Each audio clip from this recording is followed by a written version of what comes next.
Welcome back to Waterpark Rangers Let's Play Kingdom Hearts. In the last episode, we started fighting the final form of Ansem, the World of Chaos. And then we entered this portal of darkness inside one of the rooms of Ansem's ship. And sure enough, Goofy was inside this one, as I thought he would be in one of them, and he turned out to be in this one. It's absolutely filled with dark balls. The last one had shadows, and this one is dark balls.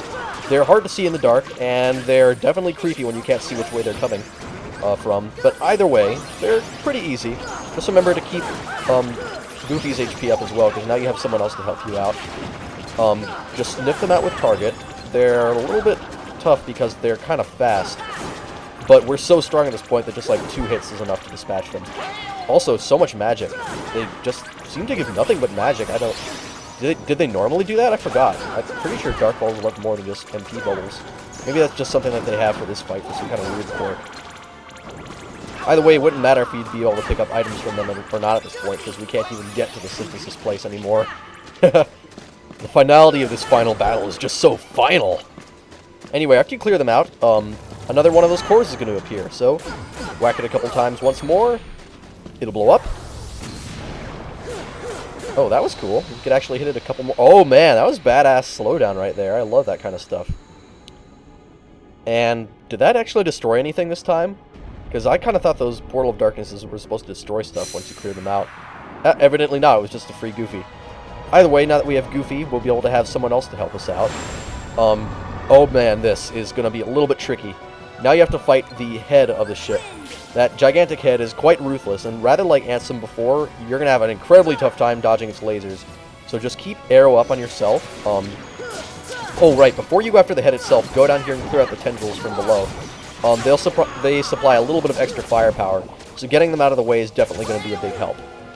Either way, once you get them out of the way, head up here to the head itself, and you literally just have to whack it a ton.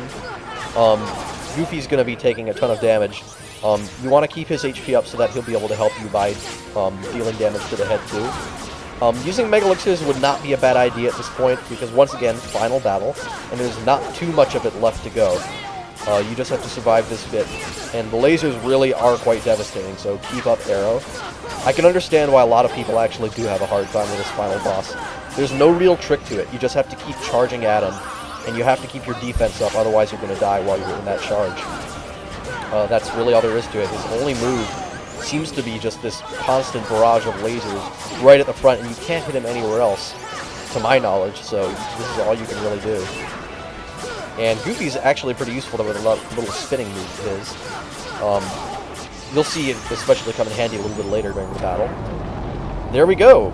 Big fancy death of the giant shark head. Anyway, with the head taken care of, the next Portal of Darkness, and I think the final one opens up in its maw. So just fly right in there, and Goofy should follow along. Sora, control yourself. There we go. Now we're inside the last Portal of Darkness, and as luck would have it, invincibles everywhere! I mean, invisibles. These things are really irritating, especially when you can't see what they're doing, because they can often block your Keyblade with their swords. And don't forget all the weird curse moves that they have. Oh man, it looks like we're cursed. Better jump to avoid that. Oh, that was nice. We actually avoided the curse. I love avoiding curses. I hate getting hit by curses. Oh, well, what do you know? They actually dropped one of their large items. Once again, not like it matters, but there you have it. They're dropping them nonetheless, just to taunt us at this point. That might have been one of their rare, like, 3% drops. Of course it would be. When we can't even use them anymore. Not that we were looking for them. Wow, where did they go? Oh, crap. We're cursed. I've gotten a lot better at avoiding that move. I used to never be able to dodge it. It turns out, like, you can't get out of that curse by rolling. You do have to jump it to get out of it. Ugh! Really? Again? Ugh, I hate getting cursed. Okay, just stand by the sword, and now we can clear out this last one.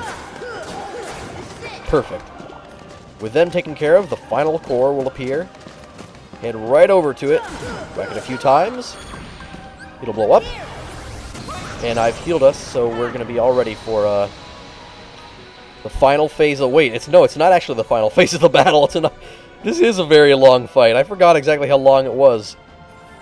Either way, that takes care of the figurehead, if that's even what you can call that giant monster, shark, jaw, moray, eel, spike death thing.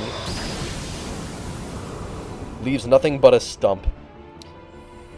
And apparently, by taking care of that, it deactivates the laser grid that's been protecting what I can only assume is the real core of the ship. Not those 3 cores from before, but like the actual heart.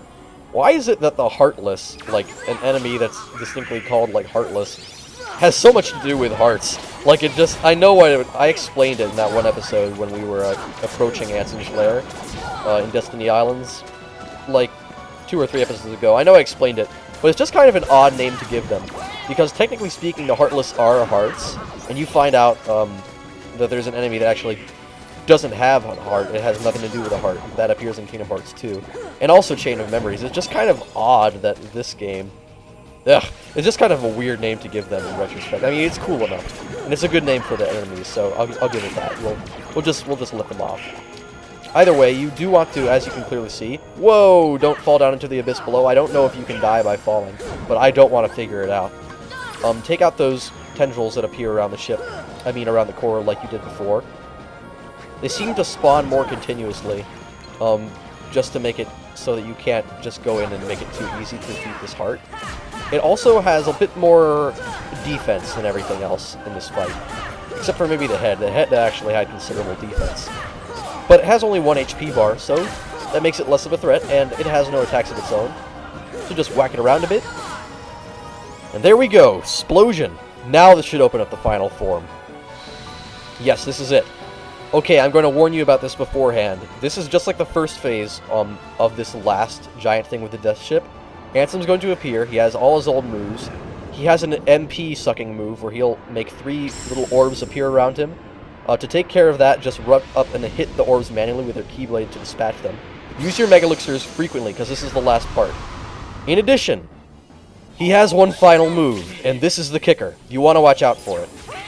He's going to say something like, "Now witness true power." He'll say like, "Oh, darkness! Ultimate darkness!" When he starts doing that, I would recommend running away from the death ship as quickly as possible. I'm going to stake a little bit close by so you can see what it is. He'll literally summon a black hole.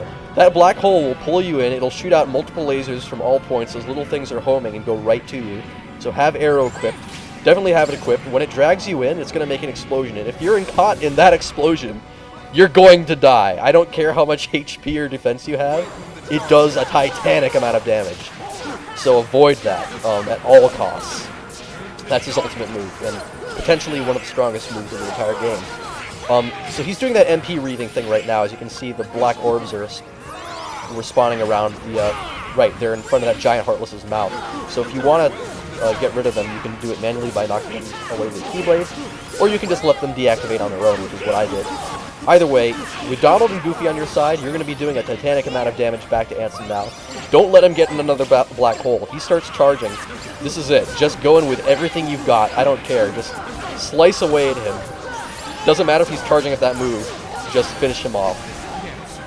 There we go. We're done with him. At long last, we defeated Ansem. That's it. It's over.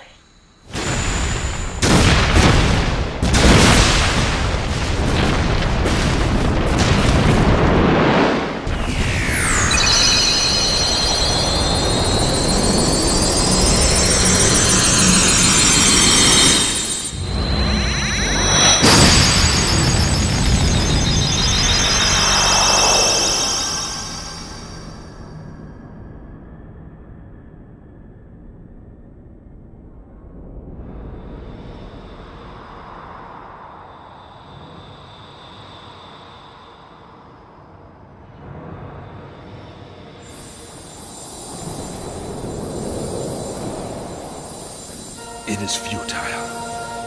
The Keyblade alone cannot seal the door to darkness. Kingdom Hearts!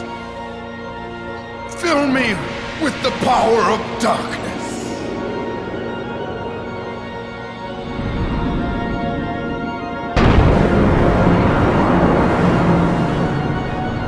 Supreme darkness! You're wrong. I know now, without a doubt, Kingdom Hearts is light!